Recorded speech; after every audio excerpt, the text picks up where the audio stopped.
Hey YouTube! In this video I would like to discuss survival knives. I'd like to give, let's call it a woman's perspective on survival knives. So first of all, when we talk about survival knives, generally we think about two things. The first one is the one tool option, so the knife that would do it all, pretty much. And the second one is the knife that you would keep in a survival kit. So something pretty small that you could keep on you all the time. So generally we talk about fixed blades, of course. So many people discussed why a fixed blade is better, that I'm not going to go into this. What I'm going to tell you now is what sort of conclusion I came up with through this research for a survival knife. As everybody else, I've been interested in survival knives. So, concerning the one tool option, when we talk about one tool options, we think about something big, something that can chop, that can baton, and something that can do fine work as well, such as shavings or a little bit of carving or all that. So my choice concerning survival knives, the one tool option, is this one. I came up with this one. Okay, what this is the Condor Barong machete. So this is it. So as you can see, it's a pretty big knife, pretty thick as well. So I'll give you the specs very quickly. So the thickness is 5 millimeters.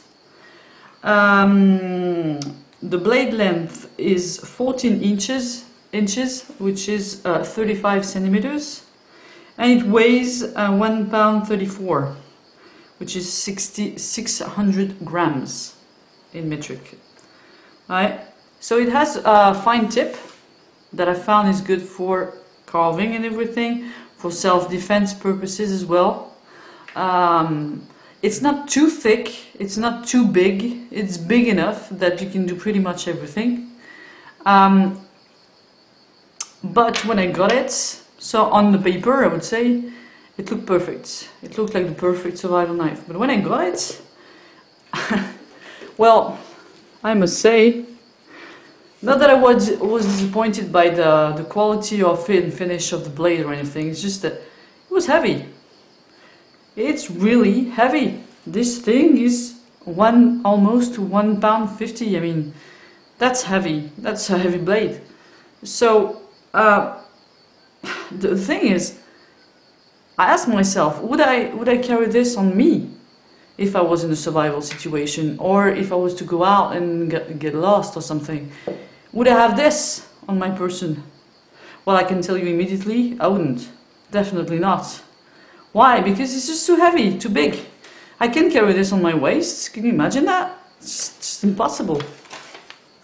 So the sheath also is leather. It's good, but I mean, it's not very handy to take out and everything, so I came to the conclusion that this was not the ultimate survival knife for me. Now, when we come to the small knife that you can take everywhere, that is pretty lightweight, pretty small, I chose this one. It happened to be a Condor knife and tool as well. It's the Fidelis neck knife. So here it is. It's pretty thin, pretty lightweight. Fixed blade, carbon steel. You can find the specs on the internet, no problem. Or I can say a little bit about it. It's pretty much the size of an Nessie Candiru, for those who have this blade or know the blade. It's the same proportions, really. So that means that it's 12.5 centimeters in total. With so that's 5 inches. And the blade is 2 centimeters long. So I don't know how much it is in inches, but it's not much. It's pretty small, so that could fit. It would. I'm not sure it would fit in an Altoids tin, but it would fit in a small survivor kit. So that's why I chose it. And as a neck knife, I thought, well, this is lightweight, so I'm sure I wouldn't mind carry it on my person. But again, this is not a good choice, in my opinion, for me anyway. The reason for this is just too small. If this one is too big, this one is just too small. Okay, well, we talk about the small knife that could baton and everything. How much can you baton with this? Look at the size of the blade compared with my finger. I mean, you wouldn't baton much, alright? So, actually, I'll tell you, instead of carrying this, I'd much rather carry this.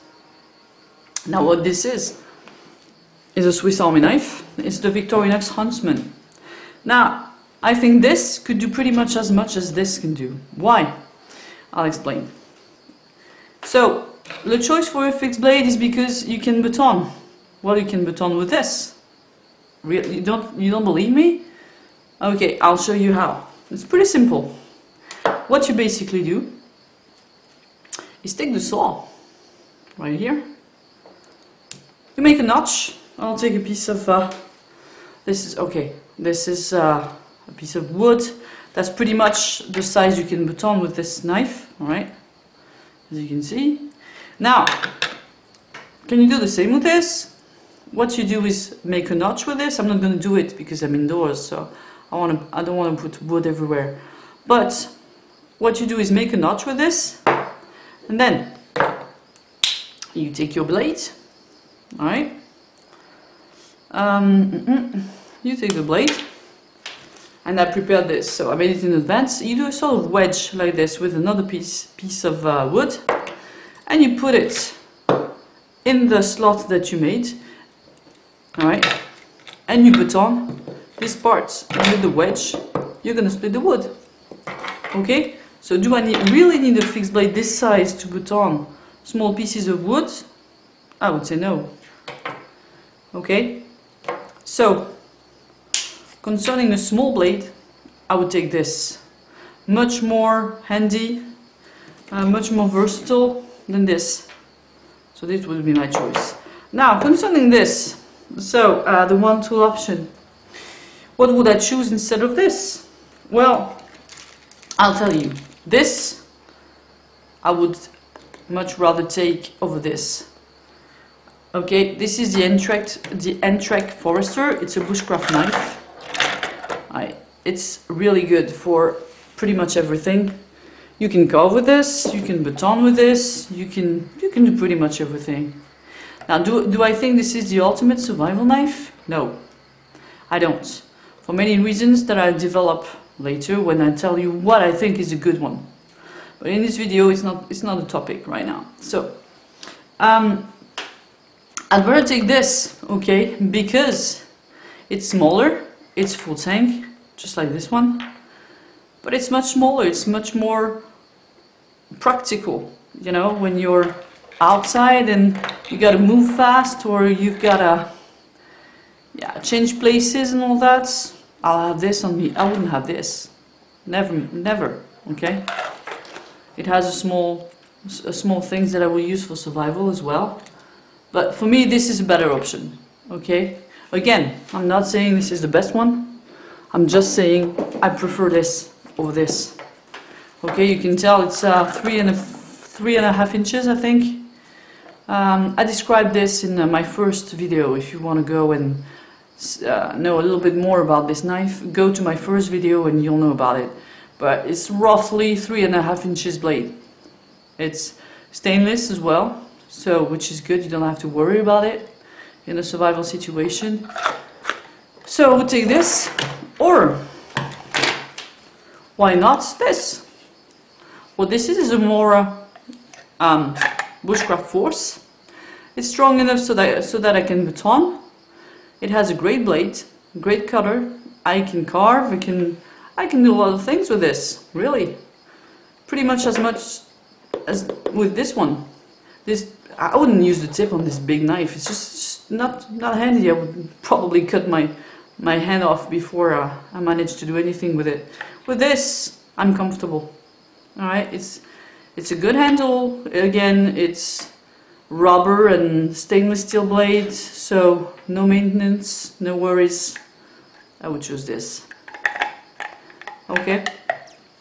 So this is just my opinion on survival knives. This is what I came up with, and again, I'm not saying it's the best choice. It's just a sort of reflection, sort of, well, ideas that I have about survival knives.